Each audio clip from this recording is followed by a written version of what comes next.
স্কুলে কি হয়েছে না হয়েছে এগুলো আমি এখন শুনতেছি। আর ওর বক বক করেই যাচ্ছে আমার সাথে, জানো আজকে এটা হয়েছে, আজকে ওটা হয়েছে। তো যাই হোক, ছেলেকে বললাম যে আব্বু খাবার তো চলে আসছে, এখন তোমার কথা পরে শুনি।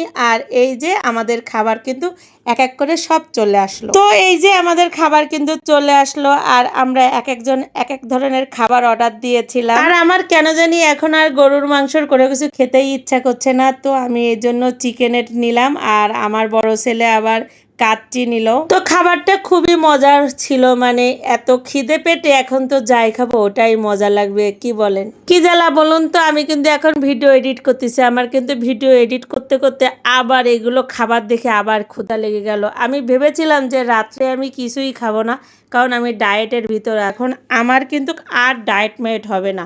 আর আমি অনেক চেষ্টা করেছি, আমার দ্বারা বাপু এগুলো কিচ্ছু হবে না। এত সুন্দর সুন্দর খাবার যদি সামনে থাকে তাহলে কিভাবে ডায়েট করব আপনারা একটু বলেন।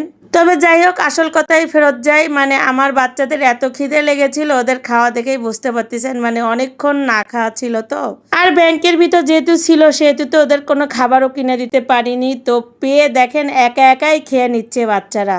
আমার মেজো ছেলেরও কিন্তু খাইয়ে দিতে হয়, কিন্তু দেখেন ওর আজকে কিন্তু ওর এত খিদে লেগেছে যে আমাদের জন্য অপেক্ষা না করে ওই একা একা মানে নিজ হাতে খাচ্ছে। যাই হোক, যে পরিস্থিতিই হোক না কেন নিজ হাতে তো খাচ্ছে, এটা দেখেই আমার চোখ শান্তি। তবে একটা মজার বিষয় আপনাদেরকে শেয়ার করি, মানে আমরা এতটা শেষ পর্যায়ে এসেছি যে আর খাবারই ছিল না, মানে আমরা এক্সট্রা আরও অর্ডার করেছি সেগুলো আর পাইনি। তার মানে বোঝেন আমরা কত লাস্টে খাবার খেতে এসেছি। খাবারগুলো কিন্তু বেশ মজারই ছিল, আর এই যে সব কিন্তু চেটে পুটে খাওয়া শুরু করে দিয়েছে। তো চলুন, আর কতক্ষণ ভিডিও করব, এখন তো নিজেরও একটু খাওয়া দরকার, কারণ অনেক বেজে গেছে আর আমার এত খিদে লেগেছে বলার বাহিরে। যাই হোক, চলুন এবার একটু খেয়ে নিই।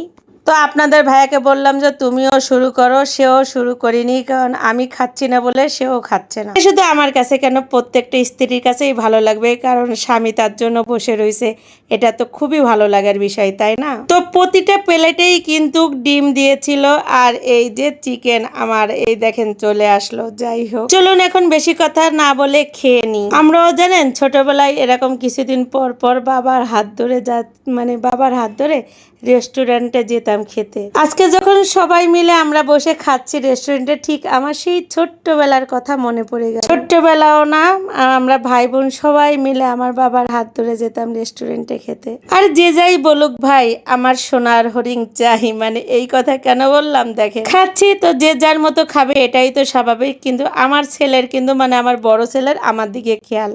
আমি বললাম না, ও কাচ্চি নিছে আর আমি চিকেন নিছি, তো আমাকে বারবার বলতেছে আম্মু তুমি আমার এখান থেকে নিয়ে একটু খাও।